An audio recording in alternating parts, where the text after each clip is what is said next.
Hollywood's paparazzi are out in force, covering yet another Hollywood charity event. Tonight's guest of honor is Joe Weider. Pretty good crowd. Wealthy beyond his wildest dreams, Joe has a reputation for enormous generosity to all kinds of charities. Hi, fellas.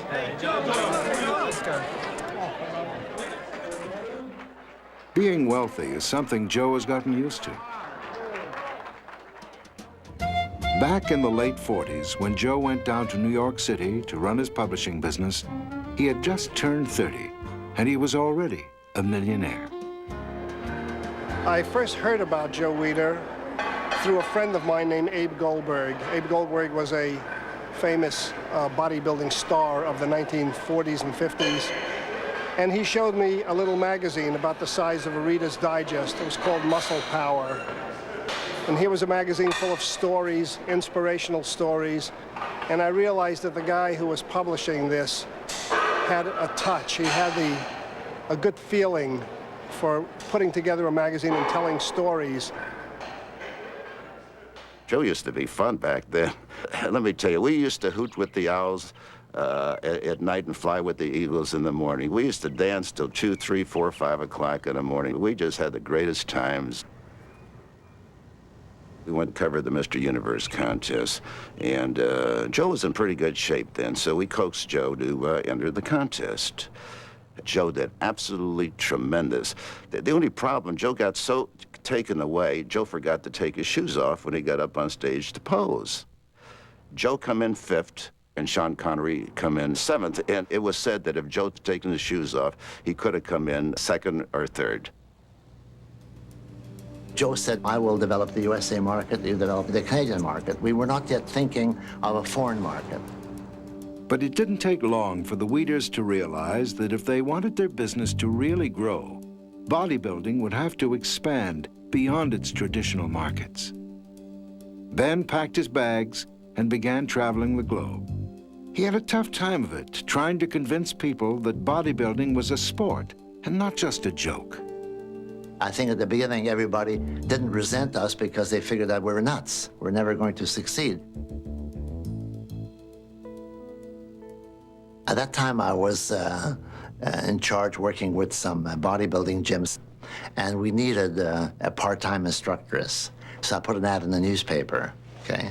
And my wife at that time was working for the La Presse. She was working in the office there.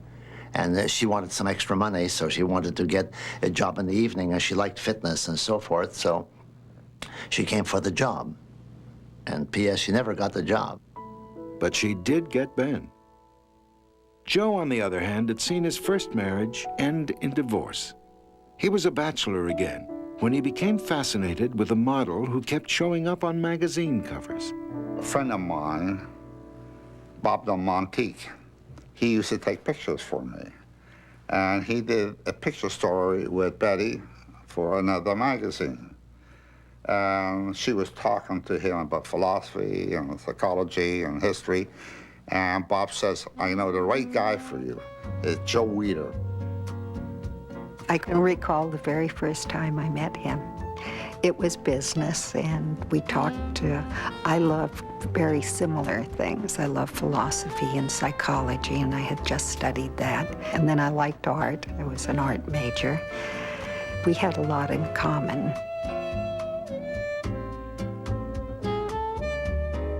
And one night we had dinner, and he held my hand, or reached across the table and held my hand, and sparks flew. Within 6 months of that electric evening, Joe's favorite model became his new bride on exclusive contract to him and his magazine. Yeah, see here you look small, and here you look big. Okay. So try to get the legs a little more narrower and open up the back. Okay. I'll pose you in that, Okay. okay? I'm supposed to be a producer, publisher, and photographer, choreographer, everything.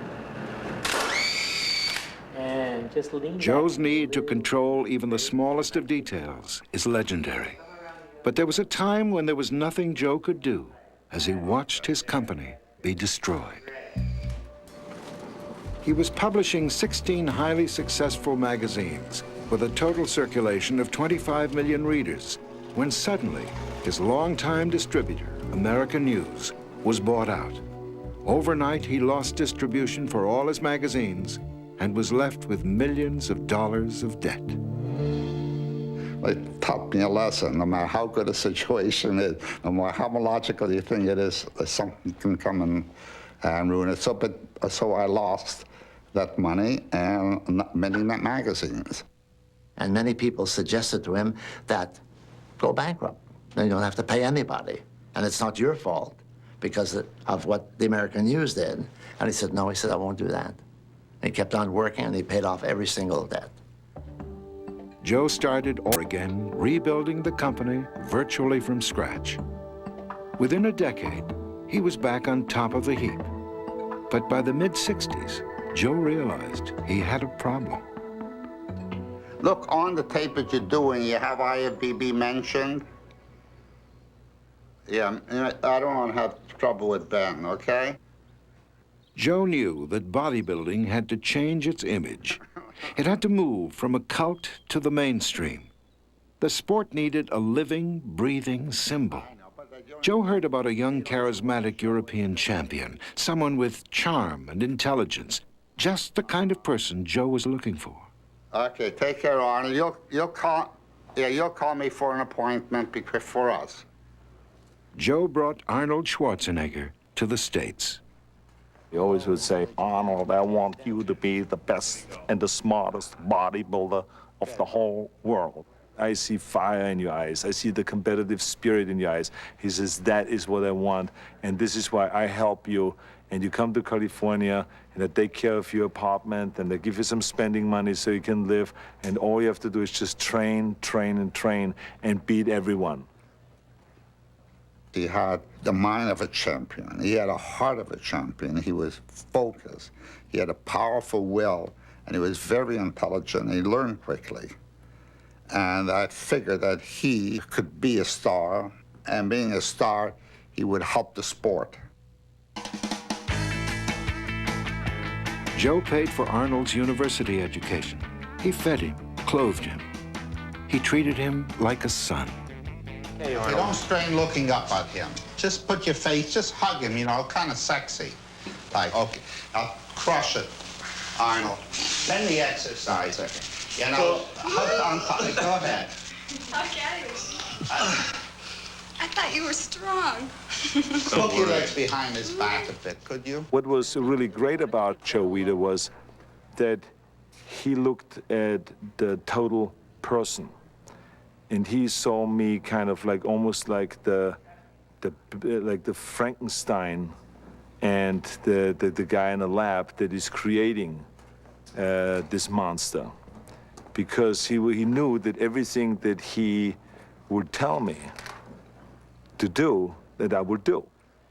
Watching Joe toil away on his creation was Arnold's closest friend and fellow bodybuilder, Franco Columbu. Like Arnold used to give him a double bicep shot, and he says, look, Joe, you have big arms, 22-inch arms. And Joe looked down at the leg and said, the leg is a little bit too small, Arnold. He says, forget the upper body. I want to see the legs. And I said to myself, how can you see the weak points like that? It looked like a love affair. A romance. A romance. Joe was in love with Arnold. He got the best prize in the world when he got Arnold. He really admired, he really liked Arnold, and Arnold was the only one that could really talk to Joe and get things out of Joe that nobody else could. And I think it was a great marriage, him and Arnold. I mean, they really put bodybuilding over, the two of them.